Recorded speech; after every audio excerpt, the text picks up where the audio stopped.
Buenas tardes, hermanos. Vamos a continuar estudiando el Evangelio de Juan. Vamos a iniciar con el capítulo 3. Es un capítulo muy conocido y hoy le he titulado ¿Cómo acceder al Rey? Bueno, espero recordéis que Jesús había subido a Jerusalén. ¿A qué había subido Jesús a Jerusalén? Si alguno lo recuerda. Ya os he pillado, ¿no? Muy pronto, muy temprano. Bueno, Jesús había subido a Jerusalén a celebrar la Pascua. Como buen judío, que no vino a violar la ley, sino a cumplirla, él subió a celebrar la Pascua. Cuando él subió a Jerusalén, hemos leído que echó de allí a los vendedores y cambistas. Es algo que llama la atención, pero la semana pasada hablamos de que Jesús hizo muchas señales y Juan no narra qué señales, pero hizo muchas señales. Estas señales llamaron la atención de todo el mundo, pero también llamaron la atención de los dirigentes religiosos, entre ellos los fariseos. Todos tenemos una idea de quiénes eran los fariseos, pero había uno especial, uno un poco distinto, uno que tenía una inquietud y quiso buscar la verdad, quiso buscar en Jesús qué había de especial en él. Ya le había llamado la atención, de hecho, quiero leer los primeros versículos, dice: había un hombre de los fariseos que se llamaba Nicodemo, un principal entre los judíos. Este vino a Jesús de noche y le dijo: Rabí, sabemos que has venido de Dios como maestro, porque nadie puede hacer estas señales que tú haces si no está Dios con él. Bueno, vamos a seguir mirando del 1 al 15, ya lo iremos leyendo, pero quiero que primero nos centremos como la idea general, ¿no? La idea central del texto, como se le puede conocer. Es decir, un maestro de Israel, viene a ver al maestro de maestros. Y a lo mejor no se lo esperaba, a lo mejor no lo sabía, pero va a recibir grandes lecciones que tienen que ver con la eternidad. Es interesante, no sé si notéis la diferencia, es intencional, el maestro, luego el maestro y las lecciones, ¿vale? El maestro Nicodemo, el maestro de maestros que es Jesús, y las lecciones que el Señor le da a este hombre. Bueno, yo creo que tenemos algunas generalidades de Nicodemo. ¿Quién era este hombre? Dice el versículo 1, había un hombre de los fariseos. Entonces, ya este dato nos arroja información de que este hombre era alguien que vivía según las reglas más estrictas de la época. Era un hombre que religiosamente era, por decirlo de alguna forma, ordenado. La ley la cumplía. Incluso sabemos que los fariseos hasta le agregaban, ¿no? Es decir, Dios pedía una cosa y ellos, en una intención de exterioridad y de quedar bien, le agregaban más carga a lo que Dios no estaba pidiendo. Entonces, este hombre, también a través del texto bíblico, era un principal entre los judíos, dice el versículo 1, se llamaba Nicodemo, un principal entre los judíos. Entonces era un fariseo, un principal entre todos ellos.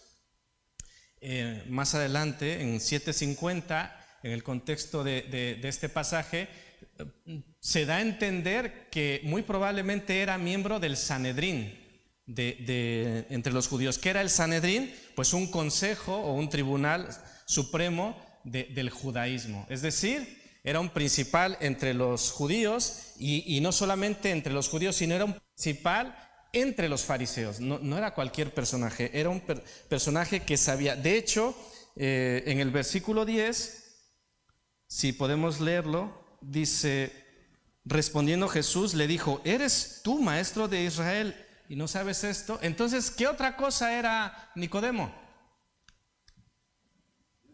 Era maestro.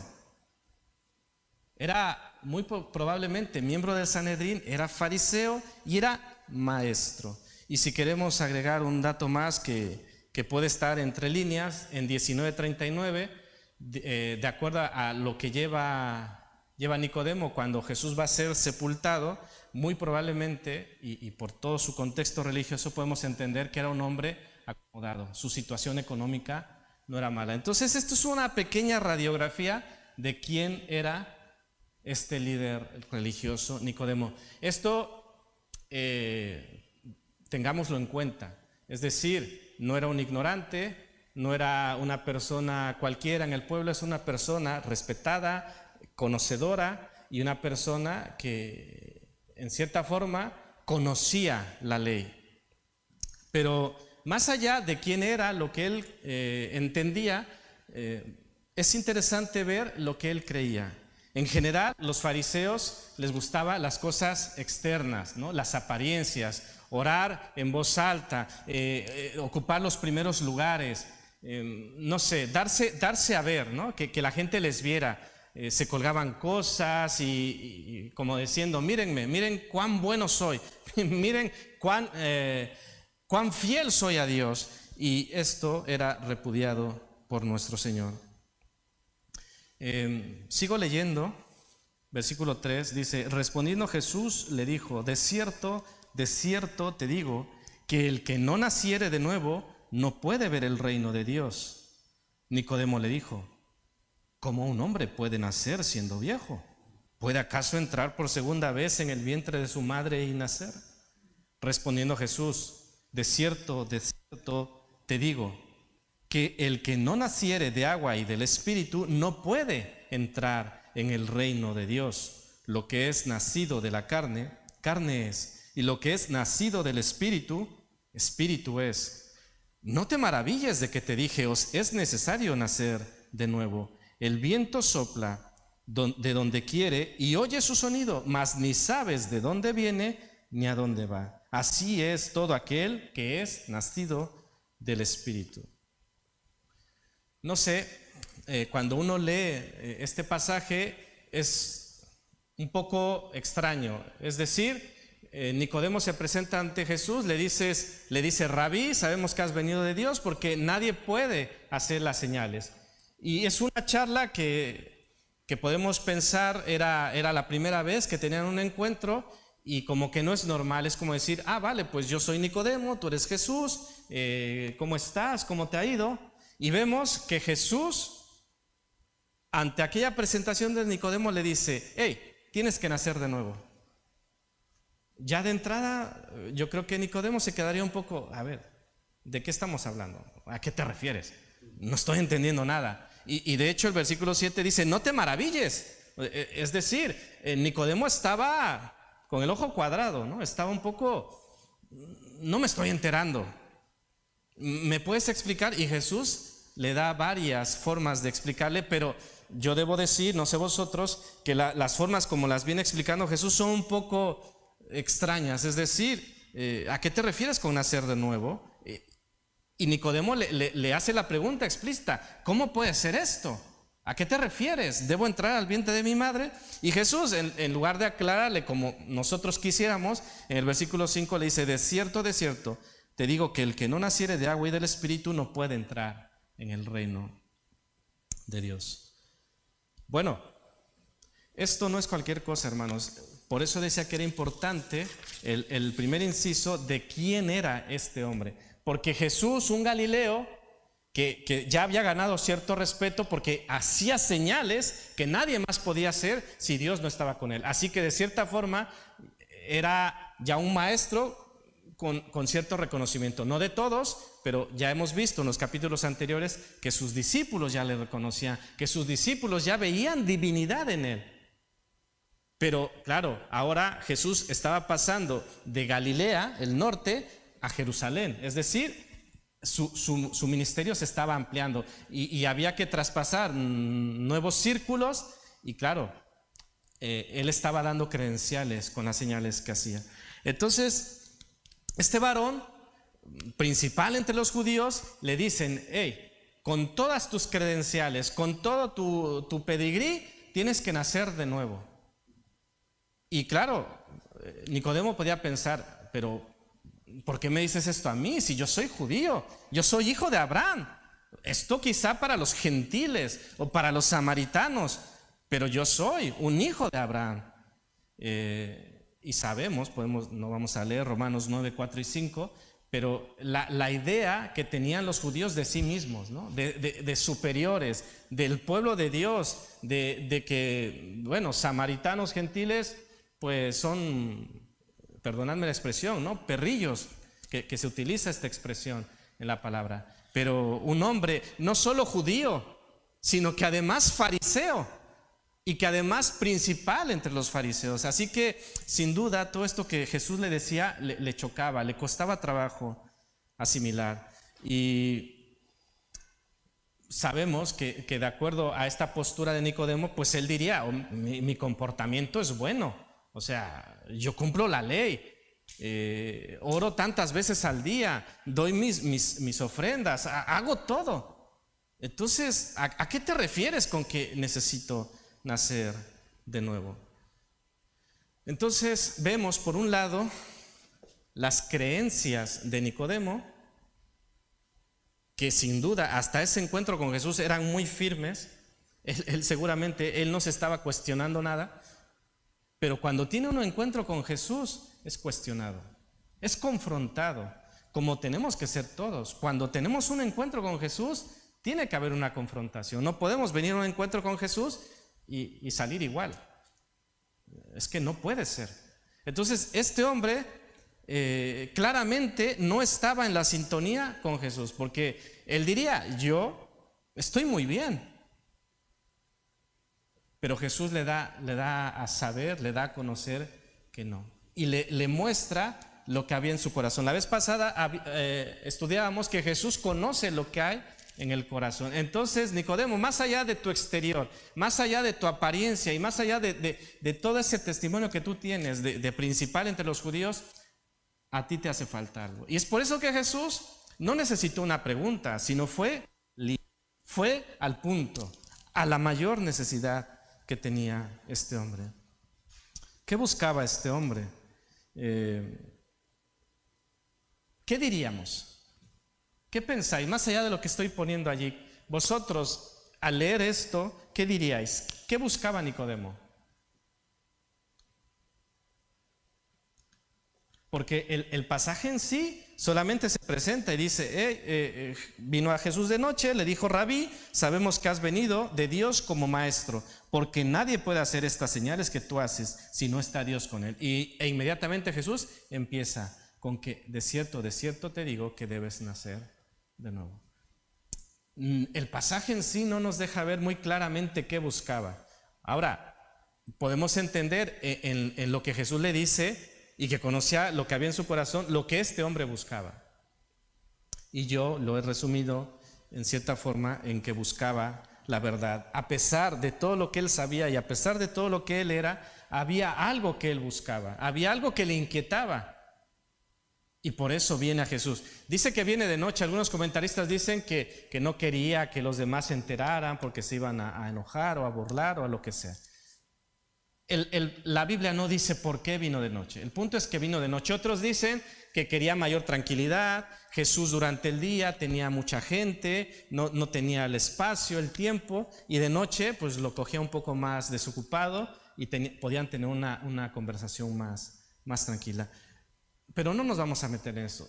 ¿Por qué vino de noche? No lo sabemos. El punto es que vino a Jesús de noche, y mejor aún, el punto es que vino a Jesús. Si buscaba la verdad, pues vino a aquel que es el camino y la verdad y la vida. Qué maravilla, ¿no? Buscas la verdad y vienes a quien es la verdad. Y no solo la verdad, sino también el camino y también la vida. Bueno, quiero dejaros con que este maestro, porque era un maestro y admirable hombre, no sabía cómo entrar en el reino de Dios. Interesante, ¿no? Interesante porque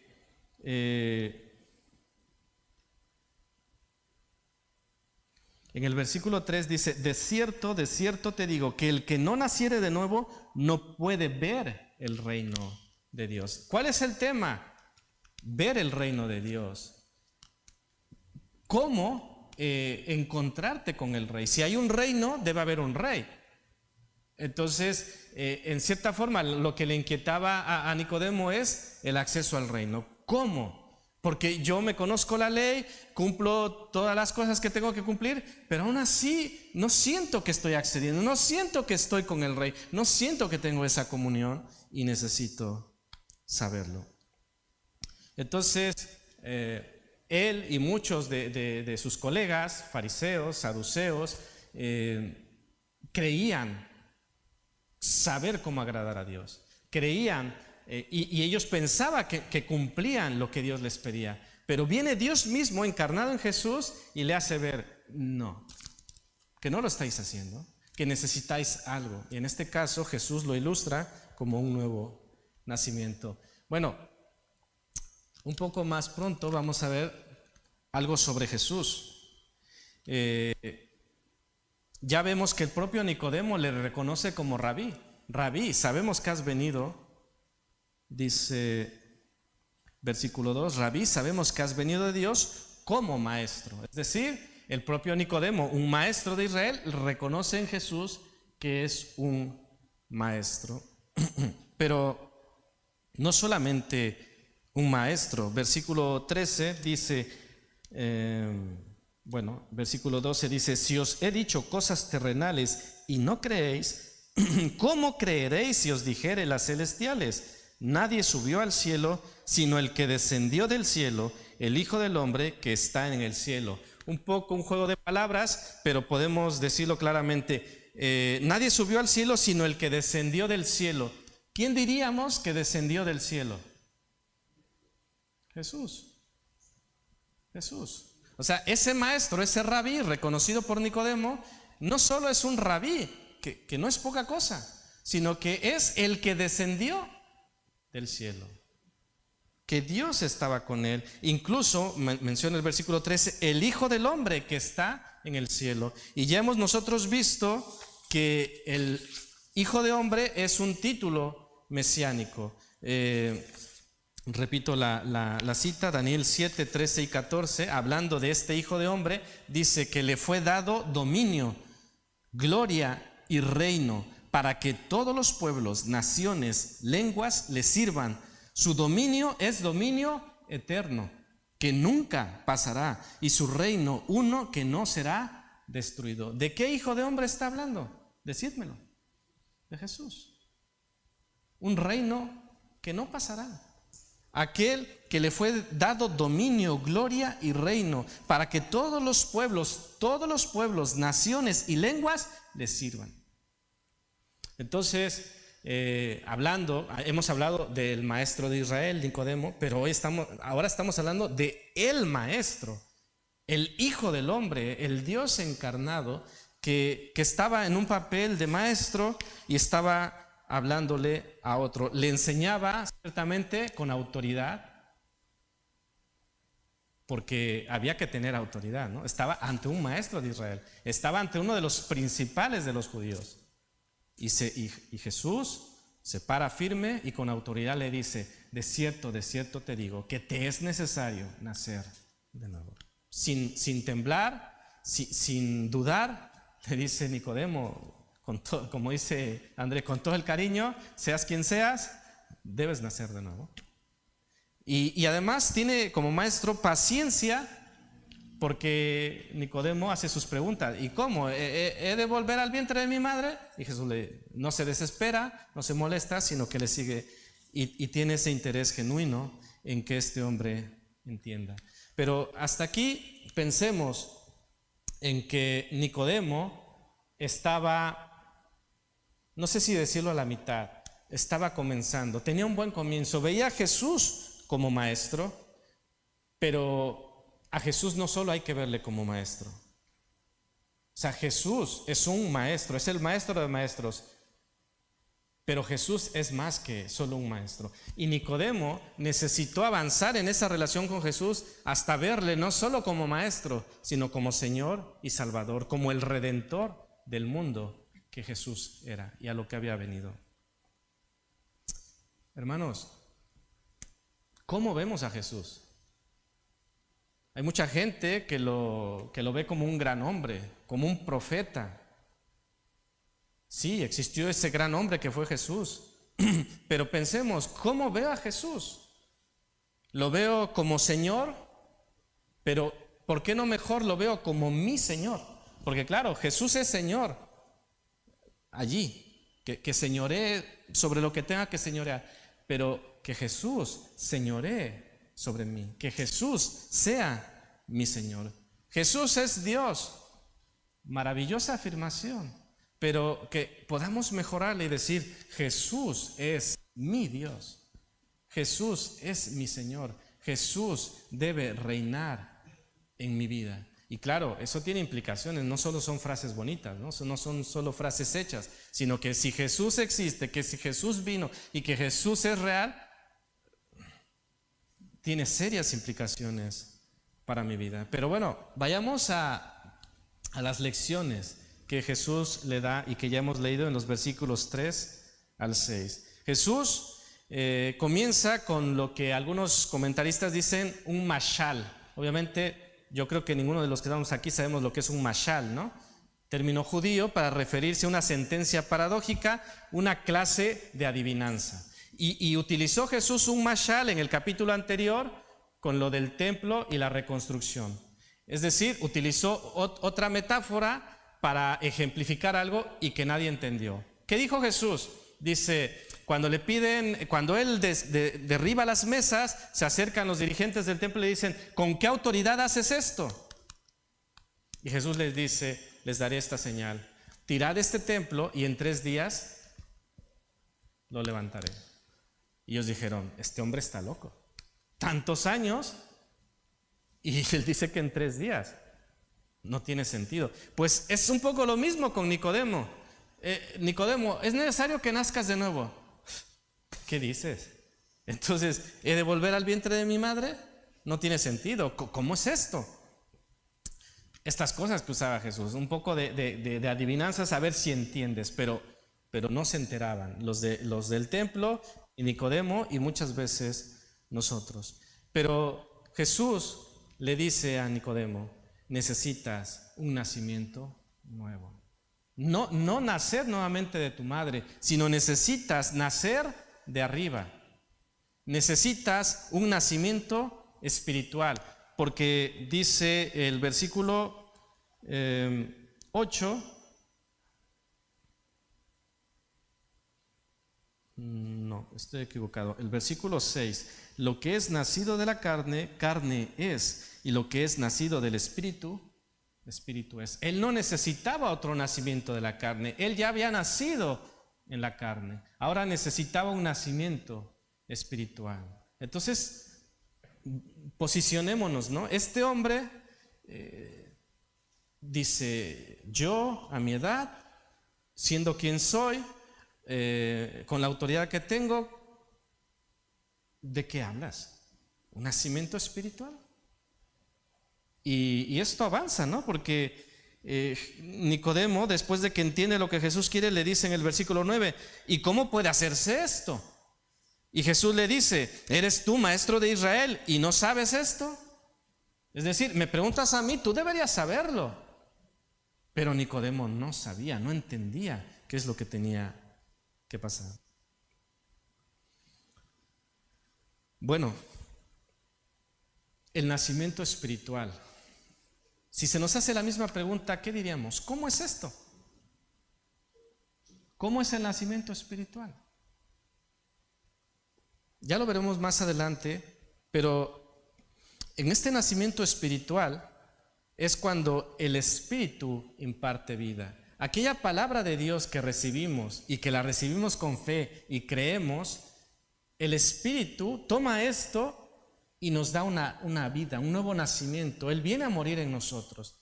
Es un poco, en cierta forma entendemos cómo va el proceso, pero luego decimos, Es como el milagro de la vida, como conocemos, ¿no? La unión del óvulo y del espermatozoide, y dices, de aquí surge la vida y un cromosoma y se gesta y tal. Pero al final dices, no deja de ser maravillosa cómo surge la vida.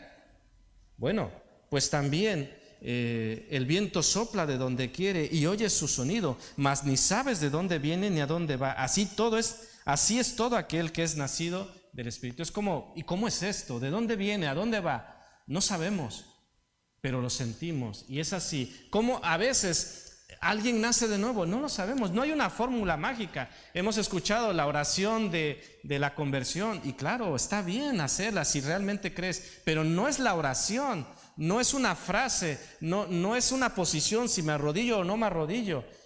Pero la vida, el nacimiento espiritual se da. Es un milagro que sucede cuando tú crees, cuando yo creo en Jesucristo. El Espíritu me da vida y nos hace partícipes de una nueva naturaleza. Os leo 2 de Pedro 1:4, que dice: por medio de las cuales nos ha dado preciosas y grandísimas promesas, para que por ellas llegaseis a ser participantes de la naturaleza divina. Repito, para que por ellas llegaseis a ser participantes de la naturaleza divina, habiendo huido de la corrupción que hay en el mundo a causa de la concupiscencia. Entonces, en este nuevo nacimiento deseamos una leche no adulterada. Esto es un ejemplo bastante bueno, el que utiliza Jesús. ¿Por qué? Porque un bebé, cuando nace, ¿qué suele hacer? ¿Qué suele hacer? Llorar. Y los que sois padres y expertos, ¿por qué suele llorar un niño o un bebé, una niña? ¿Por hambre? ¿Frío? ¿Por qué más? ¿Porque está sucio? ¿O que le duele, ¿no? Que tiene los cólicos estos, ¿no? Básicamente es por lo que un niño llora. Pues el nuevo nacimiento es un poco igual. Alguien que ha nacido de nuevo quiere alimento. Necesita alimento. Claro, un alimento blando, pero necesita alimento, pide alimento, llora por alimento, busca alimento. Es raro que tengamos una nueva naturaleza en Cristo, que hayamos nacido de nuevo y no necesitemos de la palabra. La Biblia puede estar ahí 1 año, 2 años, no me entero, no tiene sentido. No te estás alimentando. Bueno, puedo estar sin la comunión con los hermanos igual, no pasa nada. No, sí pasa. Algo no es normal. Los nacimientos, la crianza lleva un proceso. Los propios especialistas te dirían, cuando vas iba a decir al psicólogo, cuando vas al pediatra, yo recuerdo que incluso los médicos tienen gráficas de crecimiento, de desarrollo, índices que dicen debe tener estos valores, está dentro del margen y todo. Dices, esto es un crecimiento adecuado, no tienes de qué preocuparte, no hay nada anormal. Pues un poco pasa lo mismo en la vida cristiana. Debemos tener un crecimiento adecuado. Hay cosas que no son normales, que no debemos considerar normales. Bueno, necesitas creer a Dios. Es interesante que los fariseos le creían a Moisés. Los fariseos no tenían problemas en ir a la ley y decir lo que diga Moisés es ley. Pero no acababan de entender que Moisés hablaba de Jesús. Y no creían a Jesús, que era más importante y superior a Moisés. Y lo tenían allí enfrente. Y muchos no creían en Jesús. Jesús pedía algo más a fondo. Y recuerdo lo que André leyó el jueves, Joel 2:13, dice: rasgad vuestro corazón y no vuestros vestidos, convertíos a Yahvé vuestro Dios, porque misericordioso es y clemente, tardo para la ira y grande en misericordia, y que se duele del castigo.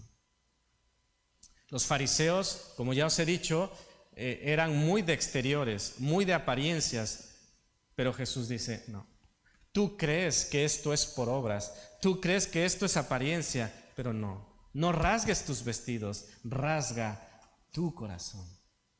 Y yo creo que esto va para nosotros. No solo las apariencias, no solo mira cómo hablo, mira cómo me comporto aquí, mira cómo... No, rasga tu corazón, es parte de lo que necesitamos hacer. Necesitamos creer en Dios, pero como me hacía fue Eliseo el que me dijo, "Oye, yo pensé que ibas a hablar de creer en Dios y creer a Dios". Digo, sí, lo iba a decir y se me pasó, pero es creer en Dios y creer a Dios. Creer en Jesús y creer a Jesús, que parece, pero no es lo mismo. ¿Crees en Jesús? Sí. ¿Crees que hay un Dios? Sí. Pero creer a Dios, creer a Jesús implica someter, implica seguirle, implica cambios en tu vida. Y lo más importante, ¿no? La gran pregunta que hacía Nicodemo, ¿y cómo de hacerse esto? Bueno, necesitamos saber cómo hacerlo. Y para eso Jesús utiliza otra figura, como diciendo, bueno, te lo voy a explicar de otra forma, para que lo entiendas. Y dice, versículo 14, y como Moisés levantó la serpiente en el desierto, así es necesario que el Hijo del Hombre sea levantado, para que todo aquel que en él cree no se pierda, mas tenga vida eterna. Versículo 15.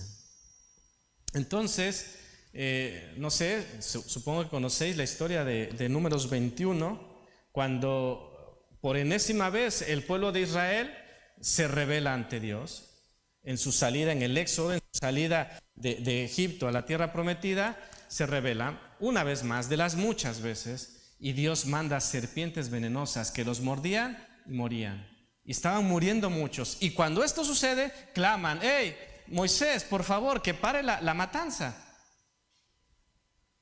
Y es interesante, no sé qué haríais vosotros. Dios pudo quitarlas, así como las puso, las pudo quitar.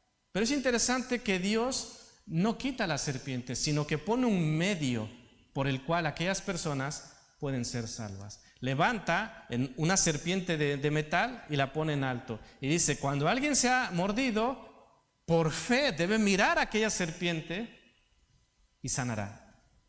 Las serpientes seguían mordiendo, pero ahora había un medio de salvación. Y ante la pregunta de Nicodemo, ¿y cómo es esto? ¿Cómo he de nacer de nuevo? ¿Cómo he de entrar al reino? Jesús le dice, es necesario que el Hijo del Hombre sea levantado.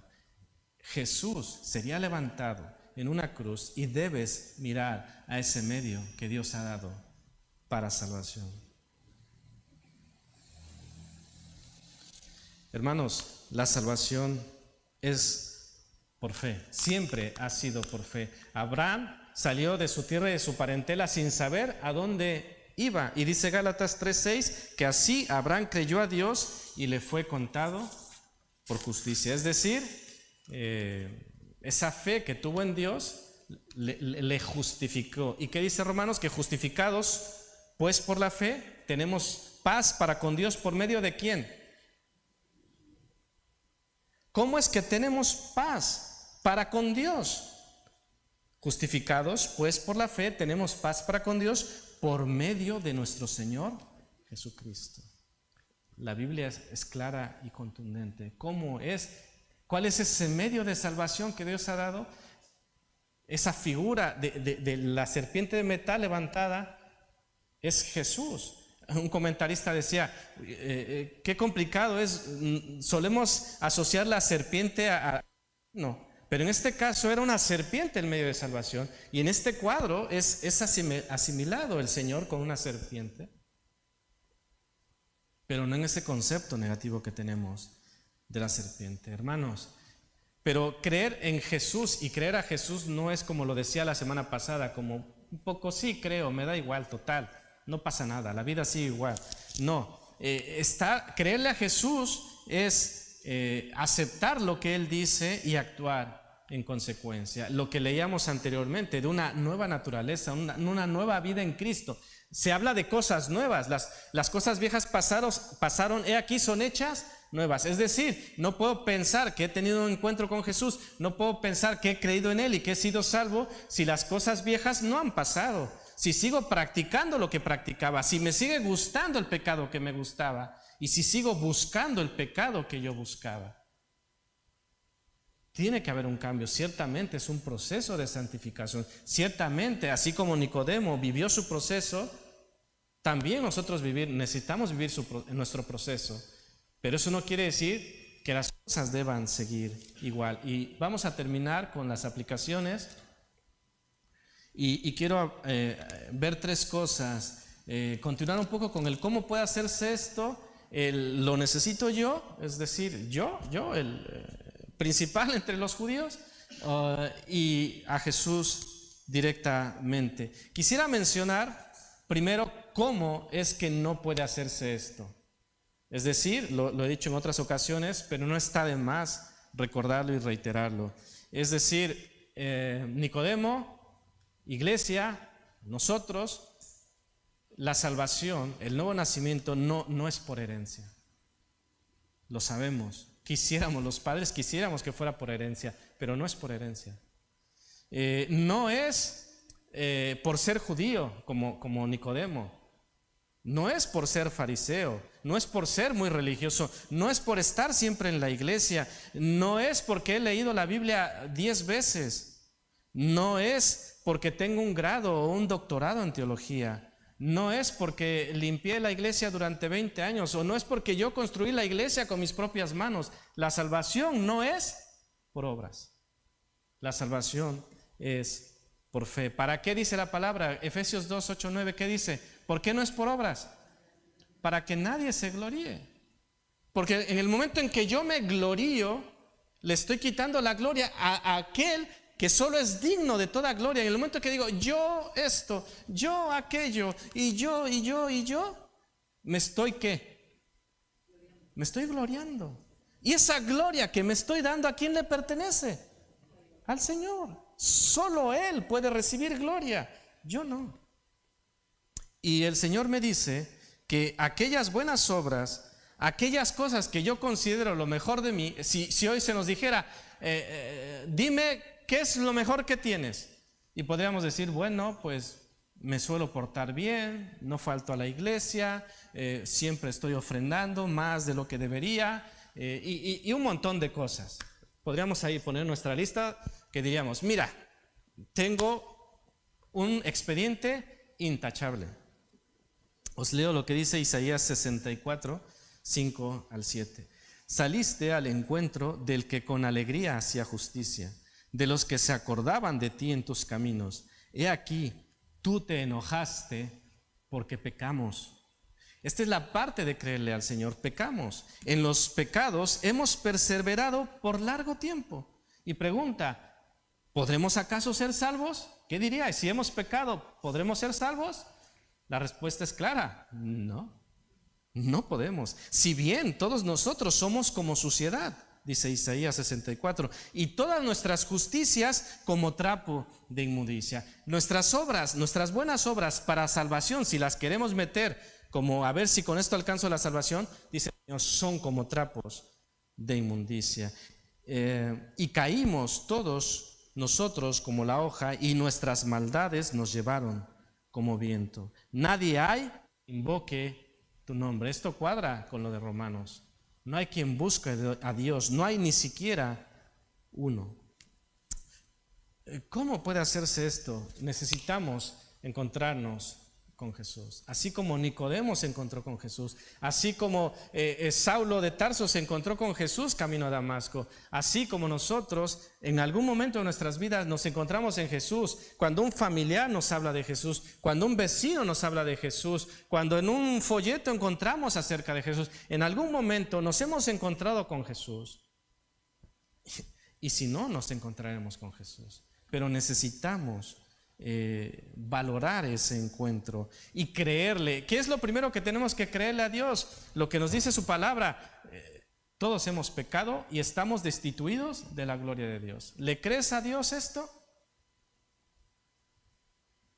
Hay gente que no. Pero Dios dice, tú has pecado, yo he pecado, todos hemos pecado, todos hemos hecho lo malo. Es lo que tenemos que creerle a Dios para empezar. Que yo he pecado y que el pecado engendra muerte y que la paga del pecado es separación. Es parte de lo que tengo que que creer a Dios. Y que esto ¿qué debe generar en mí? Arrepentimiento. Es decir, si soy tan miserable, si he hecho lo malo, hombre, debe haber un pesar en mí, debiera haber un pesar en mí. Y si no lo hay en un momento de mi vida, pues tengo que ser sensibilizado por el Espíritu para que llegue el momento en que me sensibilice y diga, he hecho lo malo, Señor, rescátame. Necesito apartarme de aquellas cosas que solía hacer, de las muy evidentes y de las no tan evidentes, de las cuales también me debo apartar. Dice Ezequiel 36:31, y os acordaréis de vuestros malos caminos y de vuestras obras que no fueron buenas, y os avergonzaréis de vosotros mismos por vuestras iniquidades. Este es el arrepentimiento, hermanos. Debemos avergonzarnos. Yo no puedo recordar mis pecados pasados y gloriarme o decir, ay, qué malo era yo, pero como sintiéndome orgulloso, ¿no? No. Lo ideal en un arrepentimiento sincero es que me avergüence de mí mismo por mis iniquidades y por vuestras abominaciones, dice Ezequiel 36. Otra cosa que tengo que hacer para cómo puede hacerse esto es creer que Jesús es el único mediador entre Dios y los hombres, que Jesús es el camino, la verdad y la vida. Es creer que Él vino a este mundo a morir por mí. Es creer que Él resucitó. Es creer que Él volverá. Y creer todo esto no es como una agenda de decir, bueno, sí, yo creo, ¿qué más da? No, si yo creo que Él volverá, ¿esto deberá impactar mi vida? Por supuesto.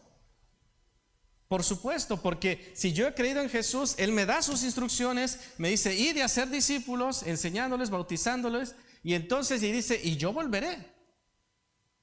Y como esas parábolas que hemos visto, ¿no? De los labradores, pedirá cuentas de los talentos, pedirá cuentas. Entonces, si yo creo que Él vendrá, me tendré que esforzar, me tendré que preocupar, me tendré, no solo que preocupar, sino me tendré que ocupar. Como Jesús hacía, ocupado en las cosas de mi Padre. Debemos estar ocupados en las cosas de nuestro Padre, no en nuestras cosas, no en nuestros itinerarios, no en nuestras agendas, no en nuestros intereses, sino en los intereses del Señor. Pero a veces pasamos más tiempo en nuestras cosas que en las cosas del Señor. Hermanos, también pensar en medio de este punto, no quiero dejar de decirlo, que así como tú y yo necesitamos del Señor, perdón, me estoy adelantando, esta es la segunda parte de necesitamos al Señor. Quiero decir que en ocasiones es muy evidente, es decir, el ejemplo de la serpiente era muy evidente, ¿no? Te mordía, dolía, sentías que te moría y decías, tengo un mal, necesito una salvación, necesito un remedio. Pero el problema que tenemos hoy con el pecado es que el efecto es lo mismo. El pecado nos ha mordido a todos. El resultado de esa mordedura es que moriremos eternamente. El problema es que no nos damos cuenta. A veces no queremos darnos cuenta y el enemigo se encarga de que la gente piense que todo está bien, piense que todo va de maravilla. Pero no es así. Por eso la palabra es luz, lámpara es a mis pies tu palabra, es la que nos revela la condición, es aquel espejo que me hace mirar. El enemigo me dice, Uziel, todo está bien, bastante bien, pero la palabra nos ilumina y nos dice, no necesariamente. Hay un mal que está en todos nosotros y necesitamos reconocerlo, necesitamos mirar ¿cómo está la actualidad? Vemos leyes que se aprueban que nada tienen que ver con el Señor. Vemos familias desintegrándose dentro de las iglesias. Vemos apostasía, vemos inmadurez, vemos carnalidad, vemos un montón de cosas. No podemos decir que las cosas están bien, aunque el enemigo se encargará de decirnos, no, todo está bien. Y por cuestión de tiempo, hermanos, voy a ir terminando.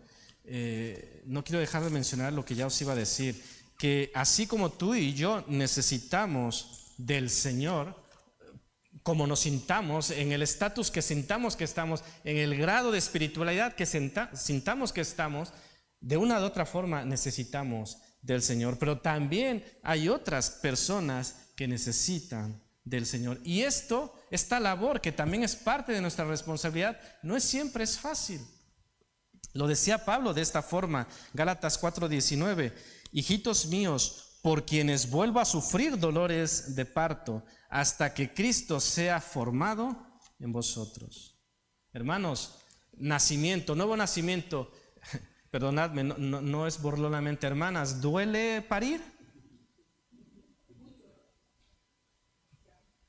Pues Pablo decía, sí que duele, por llevaros a Cristo, porque Cristo sea formado en vosotros, sufrir dolores de parto. Y sí que duele, y sí que hay lágrimas, y sí que hay dolor, pero es necesario para mí, pero también es necesario para los demás. Y el Señor me dice, o nos dice, que lo hagamos, que dolerá, que a veces será equiparable a un dolor de parto. Yo no quiero eso, yo creo que nadie lo quiere, pero dice el Señor, es necesario que así sea.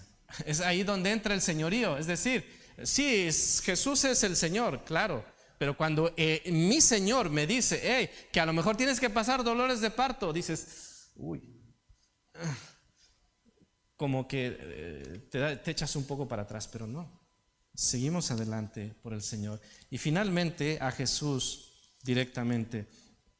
A veces la misma palabra dice que para un rico es más difícil entrar al reino de los cielos. Y claro, quizá podemos pensar que hay aquellos pescadores que en capítulos anteriores han creído en Jesús, en cierta forma, de una forma muy fácil, podríamos pensar que para alguien de la posición de Nicodemo no iba a ser así. Y ciertamente los fariseos no eran los seguidores de Jesús, pero el hecho de ser fariseo no significa que no podías también tener acceso al reino y en este caso al rey. Sabemos de otro fariseo que tuvo acceso al rey. ¿Quién fue? Hechos 9. Pista, Hechos 9, Damasco, Pablo. Y aquí tenemos a otro, y tenemos algún otro que era José de Arimatea, no lo recuerdo. El punto que os quiero decir es que, aunque no lo vamos a leer, este hombre, cuando Jesús ya era acusado por los fariseos, él dice, hey, ¿es lícito que juzguemos a alguien sin escucharle? Es decir, ya cuestionaba a los propios fariseos, lo que estáis haciendo no está bien. Y finalmente, en 19, 39, 40, le vemos que está allí con José de Arimatea y con las mujeres, apuntado allí. Cuando sus discípulos se escondieron, cuando todos decían, hey, yo no tengo nada que ver con este hombre, Nicodemo estaba presente en la sepultura de Jesús. Es decir, es muy probable que este hombre para estas alturas era un seguidor de Cristo. Es decir, primero le reconoció como maestro, pero no paró allí, sino que al final le reconoció como Señor de su vida. Nicodemo pudo enviar mensajeros. Hemos visto anteriormente que los fariseos enviaron mensajeros a Juan el Bautista para decirle, hey, ¿qué dices de ti? ¿Quién eres? Pero Nicodemo decidió venir directamente a Jesús, sacar sus propias conclusiones. Muchas veces hay gente que no quiere venir a Jesús o no quiere venir a Dios directamente, sino que escucha a gente lo que le dicen, escucha a hombres y mujeres, y a veces no tiene ese encuentro personal con el Señor, porque no viene directamente. Es por eso que nosotros, siempre que hablamos con una persona, hey, te invitamos a leer directamente, te puedo ayudar, pero hey, ten un encuentro con el Señor directamente, porque Él es el que te va a rescatar. Necesitamos creer en Jesús. Necesitamos creer que en Jesús, que hemos pecado, pero también por fe en Él debemos creer que hemos sido perdonados. Es una de las grandes verdades que también tenemos que creer, que en Jesús hay salvación, que en Jesús hay perdón, que así como un bebé no tiene un pasado, no tiene un antecedente, está limpio, pues nosotros en ese nuevo nacimiento estamos limpios delante de Dios. ¿Por qué? ¿Porque seamos buenos? No, porque Cristo mora en nosotros y nos presenta de esta forma. Os leo rápidamente un relato y termino. Dice: el 6 de enero de 1850, una tormenta de nieve paralizó casi por completo la ciudad de Colchester, Inglaterra, y un muchacho no pudo asistir a la iglesia como solía hacer. Así que fue a una capilla que estaba cercana a su casa, en donde un laico mal preparado sustituyó al predicador ausente. Es decir, por la misma tormenta, el que iba a predicar, el chico no pudo ir a su iglesia, y el que iba a predicar en la capilla tampoco pudo venir, pero el joven asistió a la capilla y hubo alguien que tomó la palabra. Su pasaje bíblico fue Isaías 45:22, que dice: mirad a mí y sed salvos. Mirad a la serpiente, es necesario que el Hijo del Hombre sea levantado. Mirad a él, mirad a mí y sed salvos todos los términos de la tierra. Por muchos meses el adolescente se había sentido miserable, convencido de sus pecados, pero aunque se había criado en la iglesia, siendo que tanto su padre y su abuelo eran predicadores, no tenía la seguridad de la salvación.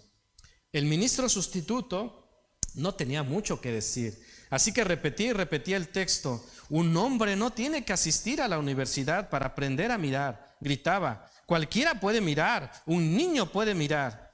En ese momento miró al visitante, a este muchacho, y le dijo: joven, tienes una expresión que da lástima.